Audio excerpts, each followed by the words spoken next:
Hi, I'm Laura from Barcode Graphics. As the authority on barcodes, we assist thousands of companies every month with UPC Barcode implementation. Retailers such as Home Depot, Kroger, and Walmart mandate that suppliers must use UPC barcodes correctly licensed to their brand. Amazon also explicitly states on their vendor site that they now use the GS1 database to validate the authenticity of suppliers' UPCs against a supplier's brand. There's a lot of misinformation online about this requirement. Please review this short video to understand its importance.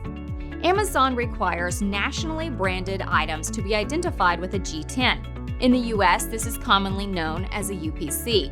In the following example, Crayola has identified this product with UPC 0716620000240.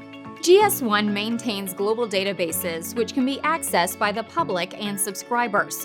While the database does not provide product information for a G10, it does display the brand which has licensed the UPC or company prefix. As you can see, when entering the G10 in the global database, it displays Crayola as the licensee of the prefix. It is imperative to Amazon, like other retailers, that their customers can trust the authenticity of their products and information online. By validating the UPC licensing ownership from the global database, they can confidently display this information on their published product pages. When a company unknowingly purchases a discounted UPC from a shared prefix, the UPC might have originated from GS1, but it cannot identify their brand.